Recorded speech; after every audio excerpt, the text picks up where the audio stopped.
হারের পর অগ্নিমিত্রা পাল তিনি লক্ষ্মী উপলব্ধি করেছেন। আমাদের হারের বড় কারণ লক্ষ্মীর ভান্ডার তিনি বলেছেন। জানি না লক্ষ্মীর ভান্ডার এত প্রিয় কিভাবে হলো, সন্দেশখালিতে নির্যাতনের থেকেও কিভাবে প্রিয় হলো।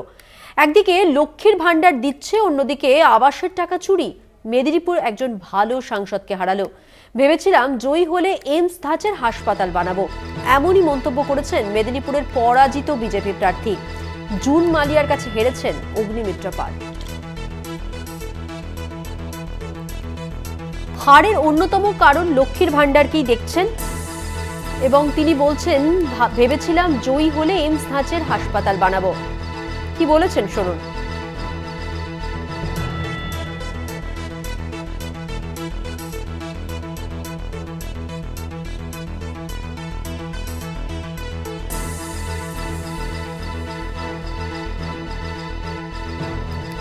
অগ্নিমিত্রার লক্ষ্মী উপলব্ধি, আমাদের হারের বড় কারণ লক্ষ্মীর ভান্ডার। জানি না লক্ষ্মীর ভান্ডার এত প্রিয় কিভাবে হলো, এই প্রশ্নই তুলেছেন অগ্নিমিত্রা পাল। কি বলেছেন শোনাবো।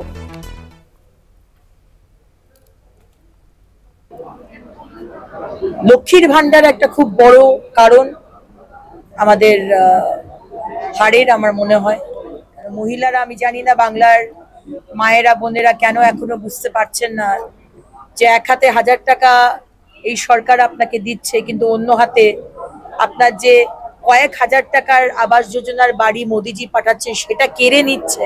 আপনি কেন বুঝতে পারছেন না আমি বুঝতে পারছি না। আপনার শৌচালয় কেড়ে নেওয়া হচ্ছে, আপনার সন্তানের চাকরি কেড়ে নেওয়া হচ্ছে, আপনার সন্তানদের চাকরি, ছেলে হোক মেয়ে হোক, আপনার যে সন্তানই হোক, কিন্তু আপনার সেই সন্তানের যে চাকরি পাওয়ার কথা ছিল সেই চাকরিটা কেড়ে নিয়ে আজকে যারা কি বলবো রোহিঙ্গা এবং অনুপ্রবেশকারী তাদের আধার কার্ড বানিয়ে ভোটার কার্ড বানিয়ে দিয়ে দেওয়া হচ্ছে।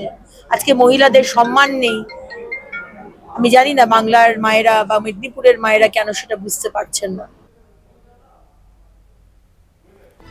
অগ্নিমিত্রা পাল কি বলতে চেয়েছেন আপনাদের সামনে তুলে ধরলাম। তিনি লক্ষ্মীর ভান্ডারকে ফ্যাক্টর হিসেবে ধরছেন এবং তিনি আরো বলেছেন তিনি সাংসদ হলে কি করতে পারতেন। সন্দেশখালিতে নির্যাতনের থেকেও কিভাবে এগিয়ে গেল লক্ষ্মীর ভান্ডার, এই প্রশ্নই তুলেছেন তিনি। আমরা কথা বলেছিলাম তৃণমূল মুখপাত্র অরূপ চক্রবর্তীর সঙ্গে। অগ্নিমিত্রা পালের এই মন্তব্যের প্রেক্ষিতে তাঁর কি বক্তব্য শুনুন।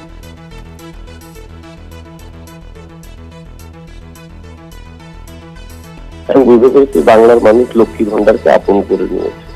আর অগ্নিমিত্রা পালকে বলুন যে আমরা তো বাংলার গরিব মানুষকে লক্ষ্মীর ভান্ডার দিচ্ছি, ওরা তো শুধু নীরব মোদী, মেহুল চোকসি আর আদানিকে ভান্ডার দিয়েছে।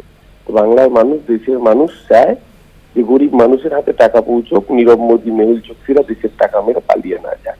এই সহজ সত্যটা উপলব্ধি করতে পারলে তাহলে আজকে এদের এই অবস্থা হতো না। গোটা দেশ থেকে প্রত্যাখ্যাত হয়েছে। রাম মন্দির করবে বলে যেখানে রাম মন্দির প্রতিষ্ঠা করেছে সেই অযোধ্যায় হেরেছে, সেখানে কোন ভান্ডার ছিল?